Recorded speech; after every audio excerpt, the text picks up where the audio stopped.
Alright, welcome to a Wolfenstein II review. As always, I would expect this because it is a review. Um, spoilers. Spoilers. Spoilers. Let's go. Alright, so we're going to begin with the pros. Gameplay was great, fast-paced, good mechanics, smooth. I loved it all. It was very challenging. I did as much as I stressed out about playing it. It was a challenging game. It was great. I love the mechanics where you get to dual wield weapons, and I like how they changed it up now, so you can use more than one weapon in there. You can use the pistol or the SMG, or not just two rifles. You can use different weapons for the dual wielding. I did enjoy that. It's one of the things I always loved about the Wolfenstein games. Is it felt great. It's kept to its goofy manner. The character depth I really enjoyed. The fact that they went in the past with BJ and flushed him out in a sense, how they had him with the flashbacks and how he had the inner monologue when he was basically dying at the beginning. That felt great because it made him feel more human. I got to relate to him more. I got to connect with the character more. Like, wow, he knows he's dying and he doesn't know how to handle it, and it felt real. It felt intense, and him in the interactions with him and Anya and his friends and stuff like that. It was also a return of great characters like Anya, Set, and my personal favorite, Max Haas. I think he's funny and I think he's great. Like the adult child, really. And Fergus / Wyatt, whoever you chose. I'm personally more of a Fergus guy. I think he's funnier. I think he's got the experience. Overall, it's great. I think he's a little bit better than Wyatt. It was still goofy with the funny conversations, and especially with the wheelchair mayhem at the beginning. I love the wheelchair parts. I thought that was fucking funny. That was beyond what I could ever ask from the start of a game. That was probably the best intro to a game I've ever had, where it was just complete mayhem. Like, that's the kind of stuff I expected from like Saints Row, not Wolfenstein, which is great. So, furthermore, great graphics. Graphics are beautiful. It was polished. The voice acting was phenomenal. I really enjoyed the voice acting. The beginning of the story to about the middle of the story was crazy. I really did enjoy it. The whole part where Caroline's death hits, it really does hit hard, and it gives you a sense of feel like, wow, she just died. This is crazy. This is how the game starts, and just killed off a main character. And then on top of that, when BJ is slowly dying, that is also a part where you're like, where he has that inner monologue sequence when he's talking to Caroline like a little bit more and saying like, come on and keep me going, I don't know how long I have left. That's also crazy because it makes BJ feel more human in a sense, but it also puts a little bit of tension on the story with characters and character interactions, etc. Because BJ doesn't know how to tell Anya, who is expecting twins, well, BJ's kids, which is intense because it's part of the story that we never really got to see from the first one. Like this first one, BJ was this big badass, Nazi killing, American, tough guy. It's great, but we don't get the more emotional standpoint like we did here, which I personally enjoyed. The flashbacks were really good. I like that when he goes home to his home in Texas, he goes back, and the interaction with his father is great. Like, the interaction with his father when he first sees his father again, after seeing those flashbacks of how much of a douche, and especially at the beginning, too, you see the beginning and towards the middle, you see the how much of a douche his father really is, and how much he really deserved what he got, and how he turned in his mother and everything. That was crazy. Like, it was nice to see BJ get a little bit of revenge or vengeance in a sense, which I personally could say was really nice and felt great. Again, it was challenging as hell. I don't know if I said that, but it was challenging, and I loved that, and I hated that at the same time. You clearly got to see that. It's good. Overall, this is solid performance-wise, and I really, really did enjoy it. However, the cons, it was restricted in the sense where it wasn't exactly linear, but it wasn't open world. It was kind of like a weird middle. Like, in the first game, you kind of got to choose the path you wanted to go on, and that's the path you were going on, and, you got to do different things. Here, you're kind of given, like, the three options where, hey, you got the shoulder, or the shoulder things where you can ram things, you got the walker where you can jump up high, and then you got the chest piece where you can compress yourself. Once you choose one, that's basically what you're stuck doing for the rest of the time.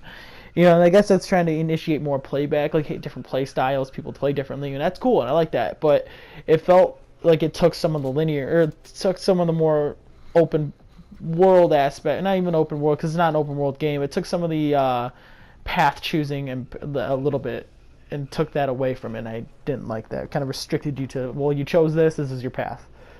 From like the second half of the game was where I started having a problem. The fact that BJ gets executed and gets head chopped off, that is crazy, and that was like a what the fuck just happened moment, and like shock. But afterwards it was just like, well, clearly he can't die. This is not how the game's gonna end, so why do it? I mean, I guess you're trying to go for the more crazy, like, hey, look, he's not really dead, now we can surprise the enemy by saying, hey, look, I'm still alive, and look, I'm this much of a badass, got my head chopped off, died, came back. I mean, that felt was just like, okay, this was really unnecessary in a sense. Like, for me, it would have been cooler if, like, you know, maybe even do something in a sense where he does die and you play as someone else, or maybe have it at the very end, like, yeah, the Americans win, but at the end of the day, he is killed still. Or, like, maybe he's sacrificed as a martyr. You know what I mean? That would have been a cooler aspect for me, rather than just be like, oh, he died, let's bring him back. Like, you know, maybe having him more as a martyr would have been a better option. I don't know.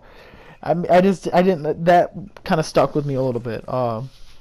Another thing I expected is it felt like they really could have added some missions where they threw cutscenes in instead, especially, like, for example, like the Roswell part where, like, you had to go from here to here and then you get to Roswell, but instead of a mission from going from here to here, a mission going in this city, and then a mission in this city, we got a cutscene. And it was like, well, in the first game, it kind of reminded me of like when you have to travel in the car with in the trunk of the car, and you have to escort the car. You know, that's what it reminded me of. Like, that was a mission. Why isn't this a mission? Kind of deal. You know what I mean? The biggest problem for me, one of two. There's two things that were huge problems with me with this game. It was too short. It was very, very short. Like, I literally hit 10 hours on the dot. You know, that's how far I got into it. And, you know, I actually read other things where it was, or not read, but I watched other reviews where they were saying, hey, we finished this game in 8 hours, but I've heard stories where people finished it in 6 hours, 5 to 6 hours. And that's just like, that's not a game for me. A game is like, for example, for the Shadow of War, I played probably put about 40 hours, 50 hours into that game, and I'm still playing it now to this day. And then, you know, or take, you know, The Last of Us, where The Last of Us has a very linear story, and once you beat it, you're done. I've replayed that game 3-4 times now. Or say The Witcher, where it's open world, or Skyrim, where it's open world, and I can do things after I'm done with the story. And granted, they do that here, like with the interaction, when you can go back and replay levels like you see, it's the same levels, and you just got to kill one person. And it just felt like it was just way too short. Like, I don't feel a need to go play these missions now. I'm only play these missions for the sake of the review. That is the only reason I'm replaying it.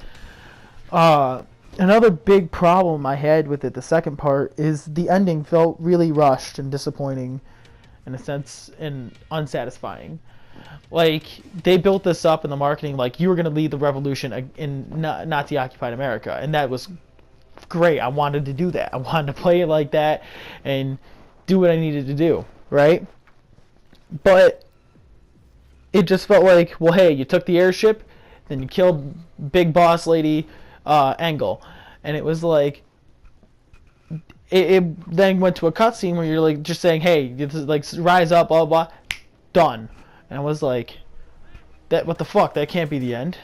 I really sat there and was like, that can't be the end. There's no way that's the end. What the fuck? Like, I expected more, and there wasn't any. And I get it, like, you trying to set things up for sequel or DLC, but it really comes to the problem where this is where I had a problem with Star Wars Battlefront, or I didn't play it necessarily, but the Order 1886, where you have a good game, but you just either cut content out of it or don't make a full game. Like, the Order was a solid 6 hours, I think. Well, some dude beat it in like 4. and it was mostly cutscenes. There was like 6 and it was mostly cutscenes. And Star Wars Battlefront was like a $120 game basically because they grabbed half the game, cut it in half, made it DLC. And this, it just feels like there could have been a lot more, and there really wasn't, and that's what I had a huge problem with, because I finished the game, and I was kind of just like, what the fuck? Like, that's it? Like, there needs to be more here. Like, this is not good. Like, enough for me to leave the game on this note. Another thing is that the marketing made me feel like this is going to be some massive game. Like I said earlier, that made me feel like I was going to be leading the revolution in America, and you really don't do that. You kind of get a glimpse of Nazi-occupied America when you go to the diner, which is cool, and I like that. And they made it portray like you're going to be here a lot, like you're going to be doing this a lot, in this kind of setting, which is good. But you didn't get that in the game. You kind of got a glimpse, and then it shoved you back in the story, you know? And that was one thing I wanted more of. Like, I wanted to be freeing America in the sense. That's what they made me feel like I was going to be doing in the game. On top of that, you never really got a view from the average American. Like, you sort of get it with his father, or the woman in the diner when they're leaving. But like, why has America submitted to this kind of rule? And granted, you know, it's a very terrifying oppressionist force. Like, you can't rise up against something like this with the kind of technology they have. It made you feel like that, but you don't get really an aspect of it. And on top of that, you don't even get any boss fights. Like, at the end, you get the 2 giant fucking robots that were impossible to freaking kill. But that was, like, at the end, like in the first game, you had Death Shen at the very end as a boss, and you had Angle I think he had Angle as a boss. I'm not really sure, but you had Death Shen as a boss, as like the main boss at the end, which was hard, and I liked that, and it felt good to have some sort of boss aspect to the game. And it didn't have that.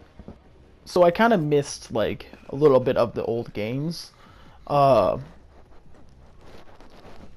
It felt like it could have been a lot more added to the game, and it wasn't. You know, and Bethesda typically does have a good track record of making good games, you know, making fun games. So I was just kind of surprised to see that this didn't have a little bit more to it. You know. So overall, after everything that's happened, I mean, I just kind of sit here and think, wow, it was cool, I liked it, and I had fun, and it's a blast, it's challenging, but I think the ending, for me, really just kind of overshadowed a lot and makes me feel a little bit more negative towards the game.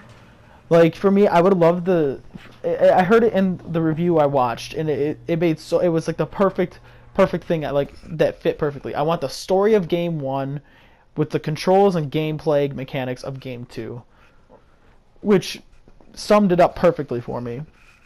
I was like, that's so true. Like, that's basically what it is. But if I had to say anything, I would give this game probably a 7 out of 10.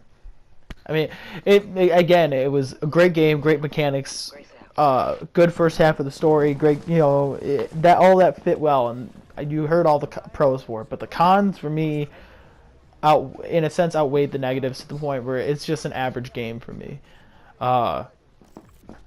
That ending really struck and hit me hard, and then how much time I put into the game, I was like, that for me, for me, it's like I like to kind of think of $1 an hour. Like, if you put 60 hours in the game, you spend $60 on it.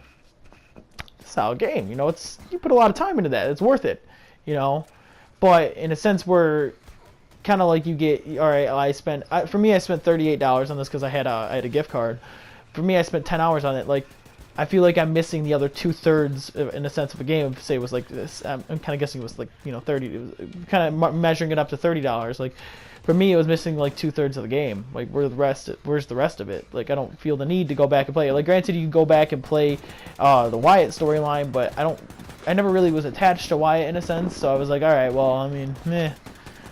So, I mean, that just really stuck with me. It was too short. And the ending was just kind of like, what the fuck, this can't be the end. And those go hand in hand together, obviously, because, you know, it's the game being short and the ending feeling rushed is part of it. And it's just like, well, again, the end, it was like I beat it, and it was like, what the hell? I like, where's the freeing America? You know, I thought like when they were calling out like to America, it's time to rise up. Like you're about to like play as the rise. Like you're gonna push out and like now like fight the remnants of the Nazi forces and bring America back on its feet. But it just felt like in the end, it was just like, oh, you'll wait for the third game for that one, or you'll wait for DLC for that one, and it was just like, what? It's like why? It frustrates me that it felt like they were pushing for a third game or a DLC, and that to me is kind of in a sense a crime, because you're robbing a game of content because you want a third game.